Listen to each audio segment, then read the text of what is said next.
Good morning friends, welcome back to my channel. दोस्तों, आज जैसा कि आपको पता ही है कि देश अनलॉक 1 हो चुका है। कोरोना की वजह से लॉकडाउन था, तो अब सरकार को जो है वो लॉकडाउन को खोलना पड़ा, क्योंकि सरकार ज़्यादा दिन लॉकडाउन में नहीं रह सकती, क्योंकि इससे आर्थिक गतिविधियां कमज़ोर पड़ जाती है और सरकार आर्थिक संकट में पड़ जाती है। तो इस वजह से आज अनलॉक 1 खोलना लगाना पड़ा। ठीक है, इसमें जितने भी धार्मिक स्थल हैं वो 8 तारीख से खुल जाएंगे। ठीक है, और ट्रेनें जो है वो आज से चलनी स्टार्ट हो गया, और हिमाचल में आज से बसेस भी चलनी स्टार्ट हो गई है।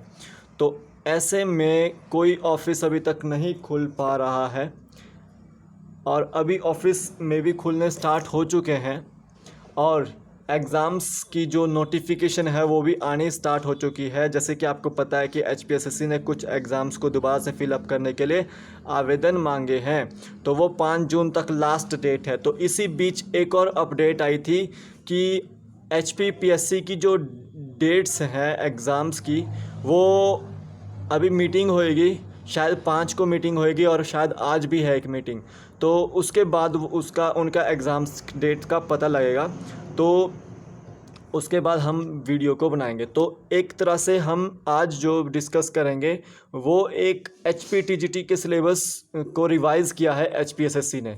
यानी कि एचपीटीजीटी ने कुछ पहले सिलेबस दिया था, लेकिन उसको रिवाइज़ करके चेंज किया गया है। ठीक है, तो पहले के सिलेबस में क्या डिफरेंट था, आज के सिलेबस में क्या डिफरेंट है, तो वो हम इसमें डिस्कस करेंगे। बट एक मैं आपको बता दूं कि एचपीएसएससी का कोई सिलेबस नहीं होता है, वो कुछ भी उठाकर डाल सकते हैं। तो ऐसे में आपको वो पिछला सिलेबस भी कंप्लीट करना पड़ेगा, और जो नया सिलेबस भी है वो कंप्लीट करना पड़ेगा। तो दोनों सिलेबस को तालमेल लगाकर चलिए कि दोनों सिलेबस में से हो सकता है कि कोई भी आ सकता है। ठीक है, बात करें अगर TGT medical commission, TGT non medical commission, TGT arts commission, तो आपको पता ही है कि मेडिकल का अलग सिलेबस होगा, नॉन मेडिकल का अलग सिलेबस होगा, और आर्ट्स का अलग सिलेबस होगा। तो पिछले 15 सालों के मैंने क्वेश्चन पेपर को रिवाइज़ किया है, और उसका मैंने सिलेबस जो है आपको आई बटन में डालकर दिया है, तो आप वहाँ से चेक कर सकते हैं। और जो अभी जो सिलेबस आया था पहले वाला, और जो अब आया है, उसके बारे में हम डिस्कस करेंगे। तो देखते हैं वो सिलेबस क्या है। तो देखिए, जो पहले सिलेबस था, पहले की बात करते हैं, ये वाला आज का सिलेबस है। पहले की बात करते हैं। पहले जनरल नॉलेज तो होती थी, लेकिन इंडिया लेवल की भी होती थी और हिमाचल लेवल की भी। तो इस वाले में ये भी कॉमन है। करंट अफेयर्स भी कॉमन है। Social science as a general knowledge में ही आ जाती है। ठीक है, जिसमें आपका history, geography, political science, economics सब आ जाएगा ये। लॉजिकल क्वेश्चन जो होंगे वो आपके अर्थमेटिक्स से रिलेटेड होंगे। ठीक है, अर्थमेटिक्स से रिलेटेड, मैथमेटिक्स से रिलेटेड, ठीक है, और आपके रीजनिंग से रिलेटेड। हो सकता है कि ये 2-3 क्वेश्चन आए, हो सकता है ज़्यादा भी आए। फिर आपका इंग्लिश हिंदी ये तो आता ही है, सबसे कॉमन सब्जेक्ट बताता हूँ, ये सारे के सारे कॉमन है। ठीक है, एचपी आर्ट्स के लिए भी, एचपी मेडिकल के लिए भी, टीजीटी मेडिकल के लिए भी, और नॉन मेडिकल के लिए भी, ये सब के सब सब्जेक्ट कॉमन है। लेकिन पहले वाले सब्जेक्ट में कैसे क्या था, ये सारे सब्जेक्ट तो थे ही थे। जनरल साइंस 3 भागों में बांट दी गई थी, 2 भागों में, नॉन मेडिकल और मेडिकल। नॉन मेडिकल के लिए फिजिक्स, केमिस्ट्री, मैथ्स, और मेडिकल के लिए बॉटनी, जूलॉजी और केमिस्ट्री। तो इस चीज़ को याद रखना है कि मेडिकल को ये 3 सब्जेक्ट भी पढ़ने पड़ेंगे, नॉन मेडिकल को ये 3 सब्जेक्ट पढ़ने पड़ेंगे। साथ ही साथ आपको साइकोलॉजी भी पढ़नी पड़ेगी, क्योंकि हम किसी सब्जेक्ट को नहीं छोड़ सकते, क्योंकि ये एक तरह से साइकोलॉजी जो है वो टीचिंग सब्जेक्ट है। तो इस तरह से हमें साइकोलॉजी को भी करना पड़ेगा।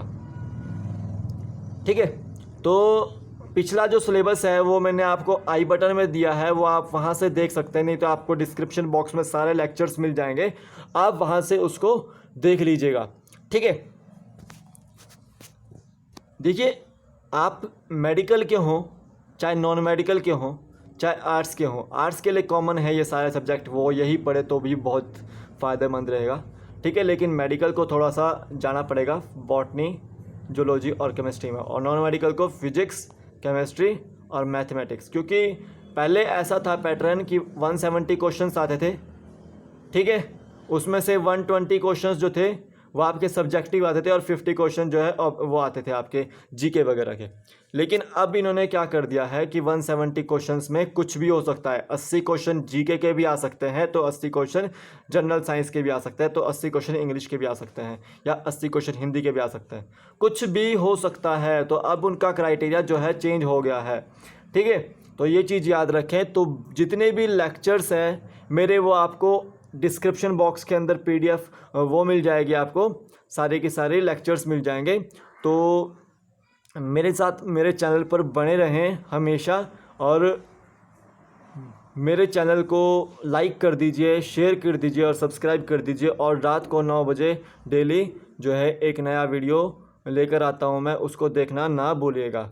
तो प्लीज़ प्लीज़ प्लीज़ मेरे ये सिलेबस को, HPTGT के सिलेबस को, जो रिवाइज्ड सिलेबस है उसको शेयर कर दीजिएगा और उसको तैयारी करनी स्टार्ट कर दीजिएगा, क्योंकि आपको फोकस इन सब्जेक्टों पर भी करना पड़ेगा, ठीक है।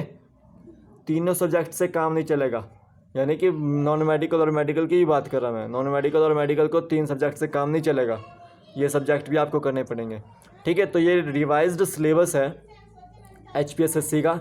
तो आप अगर HPSSC की तैयारी कर रहे हो तो मेरे साथ जुड़े रहें मेरे चैनल पर, ठीक है। और अगर कोई भी आपको नोटिफिकेशन चाहिए तो आप HPSSC की साइट पर जा सकते हैं, वहाँ पे आपकी नोटिफिकेशंस पड़ी होती है, डिटेल्स पड़ी होती है। तो वहीं से मैंने ये नोटिफिकेशन चकी है और उसको लिखा है यहाँ पे, ठीक है। तो ये आपका रिवाइज सिलेबस था।